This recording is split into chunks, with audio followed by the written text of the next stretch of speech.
Hey everyone, Danny Webster here for Pocketnow.com, and this is the hardware review of the Motorola Droid X2 running on Verizon's network. So let's get to it.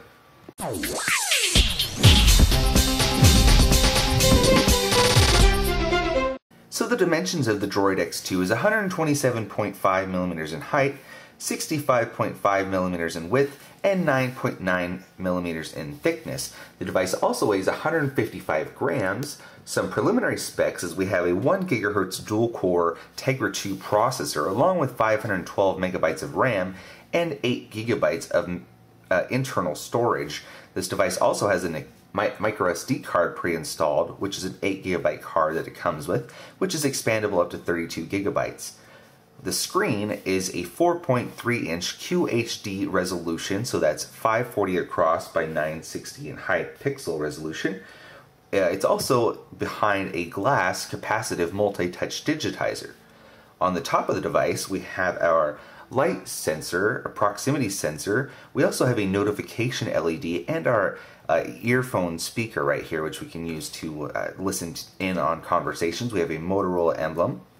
On the bottom we have our Verizon emblem. We also have our physical buttons, our search, our menu, our home, our back, and our search here. We have our primary microphone. On the top of the device we have our power standby button. We have a 3.5 millimeter headphone jack and a secondary microphone. On this side of the device we have a volume rocker, and one feature that's missing from the Droid X2 opposed to the Droid X from last year is we don't have a dedicated camera button on this side of the device anymore. On the bottom we don't have anything except for this little tiny lanyard area right here.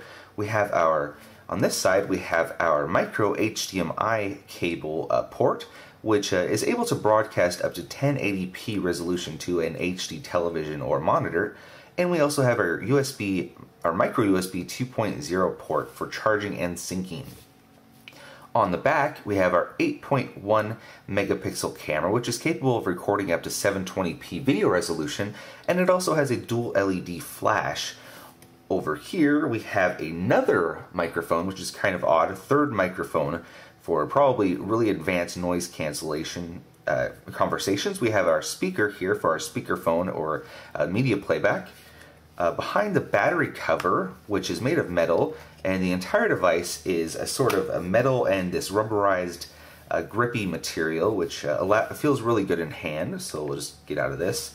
And we have our battery, which is a 1500 milliamp hour battery made out of lithium ion, and Verizon states that it's capable of delivering 480 minutes of usage time and 220 hours of standby time. Here we have our microSD card slot, and this device does come with an 8 gigabyte microSD card, which I stated before. So we'll just pop the battery cover back on. So the radios of the Droid X2 is a CDMA 800 and 1900, which is able to access Verizon's 3G network. Unfortunately, this device doesn't have 4G, which Verizon has on their LTE network, but that would probably make the Droid X2 much thicker than it already is. We also have an FM radio along with assisted GPS. The other sensors that are included is an accelerometer and a digital compass. So this has been the hardware review of the Motorola Droid X2 on Verizon's network. And if you missed it, you can check out the unboxing. I'll post a link right about here. And stay tuned for the software and final reviews coming up next. Thanks for watching.